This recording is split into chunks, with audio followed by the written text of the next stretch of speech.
Selamat pagi. Bangun pagi harus semangat menjalani hari ini ya. Tema pagi ini adalah Aku mengutus kamu. Begini firman-Nya. Yesus berkata kepada mereka, "Mari, ikutlah aku, dan kamu akan kujadikan penjala manusia." Markus 1 ayat 17.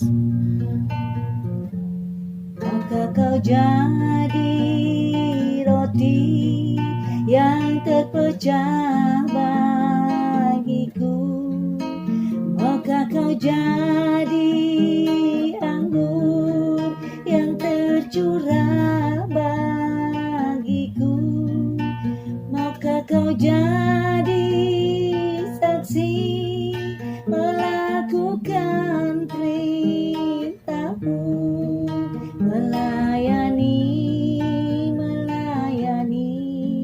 lebih sungguh. Andai kita berkesempatan memilih orang-orang yang akan menjadi bawahan kita, kira-kira orang seperti apa yang kita pilih ya? Pada umumnya kita pasti memilih orang yang punya latar belakang pendidikan yang bagus, memiliki kapasitas dan kemampuan yang bagus, dan yang lainnya. Yang pasti orang yang mampu bekerja secara profesional dan sesuai standar yang kita minta, itu yang pasti yang kita pilih. Nah, ketika Yesus memanggil murid yang pertama, Ia justru memanggil orang-orang dari latar belakang sederhana. Ia tidak memanggil orang-orang yang terkenal dan hebat. Juga bukan dari kalangan pemimpin-pemimpin agama atau tokoh masyarakat. Murid-murid pertamanya hanyalah penjala ikan yang kehidupan sehari-harinya sangat sederhana. Mereka bukan orang terkenal, bukan pula dari orang yang memiliki latar belakang pendidikan dan ekonomi yang tinggi. Mereka hanyalah seorang nelayan yang menjala ikan. Nah, ketika itu Yesus berada di daerah Danau Galilea yang terletak di bagian utara lembah Sungai Jordan.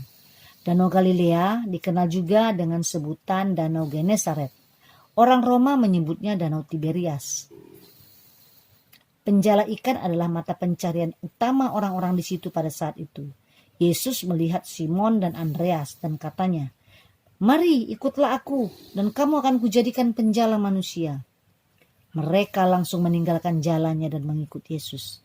Demikian juga ketika melihat Yakobus dan Zebedius sedang membereskan jala dalam perahu, Yesus memanggil mereka. Saat Yesus memanggil mereka mengikutnya, Ia memberikan pekerjaan baru bagi mereka. Yang sebelumnya hanya penjala ikan, kini mereka menjadi penjala manusia. Yang sebelumnya mencari ikan untuk kebutuhan hidup semata, kini mencari manusia demi kerajaan Allah. Sebagai pengikut Kristus, kita perlu mengetahui bahwa bagi Tuhan yang terpenting bukan persoalan apa pekerjaan atau perbuatan kita di masa lalu. Tuhan menghendaki agar setelah diperbaharui, kita melayaninya seturut dengan kehendaknya.